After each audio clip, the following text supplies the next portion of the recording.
The sailgating has begun, and for Ohio State, all hands are on deck. Welcome to the Pregame Keys on 10 TV, 97.1 The Fan.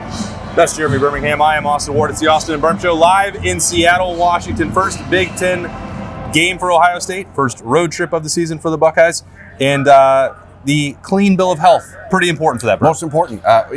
Clean is obviously subjective at times. We've obviously talked about Kenyatta Jackson and the brace that he's got on. He's not on the injury report. He's going to play, we think. Yep. And the question is, how effective can he be? Because when you're dealing against a guy like Demond Williams, you're going to need to be able to move vertically, horizontally, all over the place. And we'll see what Kenyatta can contribute. But he definitely was not going to miss this game from a availability report standpoint, which is not entirely surprising. Yeah, beautiful morning out here at Husky Stadium. 12:30 local time will be that kickoff, 3:30 Eastern time on CBS. So huge test. The Buckeyes have really, as we said throughout the week, building up to this, Berm, and it's hitting now that you're out here. The travel is a lot. There's a lot already noise with the band out practicing this morning. It is going to be noisy. Ohio State was testing out, some of the support staff, the helmet communications already to make sure that they can handle all that. And Washington is also a good team, so it is a real test. I think, we've talked about the number and the point spread for this game and all of that stuff. Like, Washington is a good team, and they're at home, and they're obviously going to give Ohio State its best shot. It's a confident group out here. I mean, if the fans on Friday, any Washington fan you saw, and there's a lot of them. There's obviously a lot of Buckeyes fans too, which will be interesting to see how that affects the noise dynamic in here, because we fully expect 15 to 20,000 Ohio State fans. But what you're getting out here is just a group that feels like they're on the verge of really becoming a special program at Washington. They were in the national championship 20 months ago. They've got off to a good start this year. 3-0, Jed Fish in year 2 of the rebuild after the departure of Kalen DeBoer. And so now, this is a massive game for Washington. This is a season-defining, program-building type of game. Now, maybe not for long, because obviously I think if they win this game, then it just opens the door for Jed Fish to end up putting in a resume elsewhere. I think win or lose, he's probably on a bird to Florida soon. But this is one of those games where Ohio State is just going to have to come out and hold off the surge that's going to happen right at the start of this game. And the question is, how do you do that? Yeah. Do you do that by trying to slow things down and running the ball and getting Julian Sain comfortable by, not putting too much on his plate early? Or do you come out and open it up and say, hey, let's go get him, because that's the type of game this might end up being, is one of those just wide open offensive games. I'm back and forth all week about how Ohio State should approach that. Today, I feel like, hey, establish the run, show them that they're going to be out physicaled early, and then get the crowd to shut up. What's interesting is that when we just pulled into campus here about 25, 30 minutes ago, there's nothing going on here. Sure isn't. And maybe that's why it's so loud in here during the game. They don't tailgate or say anything. They sailgate. But how much yelling are you doing on a boat? Yeah, saving your voice out there. That's saving your boat. Saving your boat and your voice. I think. So you have come around to the idea that Ohio State needs to run the football. I've gone the other direction. Which, oh no, we're like ships passing in the night. These boats, we're yelling at each other as they cross, because I think that one way around some of the helmet communication, huddle communication, and wide open game and taking the crowd out is for Ohio State to come out and maybe use some of the up-tempo, no huddle stuff, push the football down the field through the air. That's where your best playmakers are if you're Ohio State. I don't think you need to have a 7-minute drive to deflate the crowd. If you can score in 2 minutes and hit a couple deep shots to Jeremiah Smith or Carnell Tate, that would work just as effectively. So, and I think that came up towards the later portion of the week. Is, okay, well, what are some ways you can neutralize the crowd? Yes, you can suffocate them with a powerful running attack. Or if you're trying to get Julian Sain comfortable, maybe there's a way that just rolling down the field, and Ryan Day's talked about this in other situations, how it's a curveball, it's a changeup for Ohio State. They can go up tempo, they can slow it down, and it depends on the situation. I feel like this is one of those situations where if Ryan Day is going to come out swinging and being aggressive the way that he wants to, and not get this into one of those conservative, physical line of scrimmage matches, like that, go ahead and take advantage of what you have available to you. And that will neutralize the crowd, in my opinion. Yeah, it's possible. I think that is what Ohio State would prefer to do. I wonder how much a game like last year at Penn State is in Ryan Day's mind, or even 2017 at Iowa. Where you come out in the first drive of the game, you throw a pick six, and all of a sudden the stadium gets nuts. Like this Ohio State team does not have the experience and the veteran leadership, I don't think, to like feel comfortable about bouncing back from that type of situation. So last year at Ohio State, you had Will Howard. He was in his 5th year. You've got all these guys that have played 4 years worth of football. This is a inexperienced team. Yes, they're not young, but they are inexperienced, and they definitely have not experienced a road game like this where they're the people in charge of making it work. Yeah. And so I think that might inform a little bit of the decision making. What I think is the most interesting is Ohio State is well aware that Washington has run man coverage like exclusively in their first 3 games.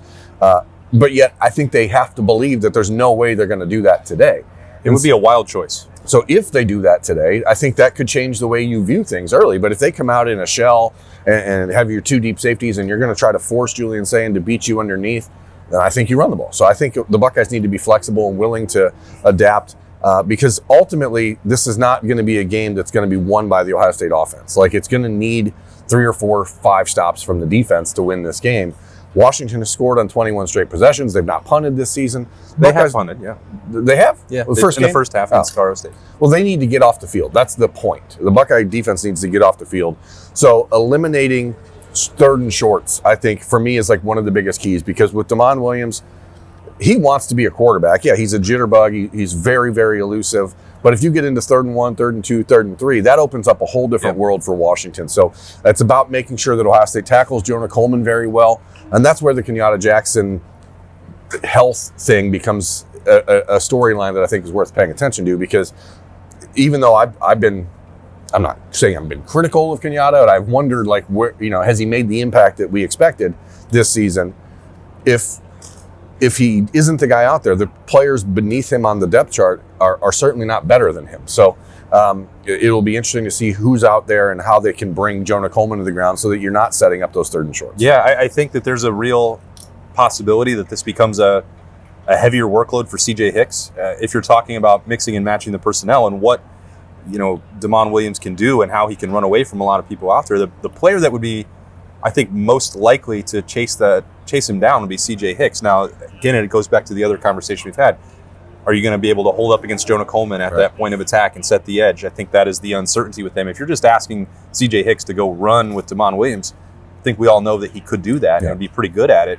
But if they decide that they have to neutralize the running game up front, then that becomes a situation where Bo Atkinson becomes more important. And he's probably not going to get after the quarterback quite as well. He's not going to run him down. Yeah. I don't think that is the strength of his game, but that's the mixing and matching that, Matt Patricia, Larry Johnson, James Laurinaitis, McIntyre, Tim Walton, they all have to figure out for this game is what's the right personnel to match what Washington does really well on offense because they have a great quarterback, a dynamic quarterback, a powerful running game, and an elite wide receiver. So they have everything that you want and everything that could pose a test. I think we're going to find out a lot about this top-ranked Ohio State defense, giving up 16 points in 3 games. Texas was a real feather in the cap, but the other 2 games, I mean, as you said, you completely dismissed scrambling, and then Ohio was just one big play that was given up, and the rest is like that's a MAC opponent. This is a different animal entirely, and it's a dog. It's a dog. Go Dogs, as our pilot in from Columbus yesterday kept saying over the intercom. But this will be, I think, something that tells us a lot about Matt Patricia. He's had 2 weeks to prepare.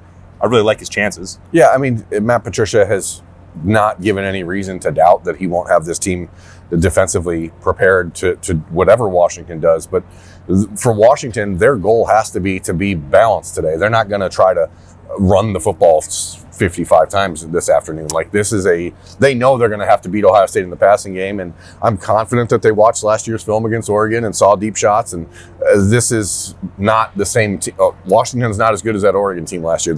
No matter what happens today, that's a fact. But we'll see, because Ohio State's in a position where they're going to need to have someone else step up, because I don't believe Washington is going to just play man coverage against Jeremiah Smith all day. I think they're going to try to do some bracket stuff on him, but maybe also Carnell Tate. So that, to me, we talked about it earlier in the week, but it's a Brandon Ennis, Max Clare type of game where those guys are going to be a real part of the offense.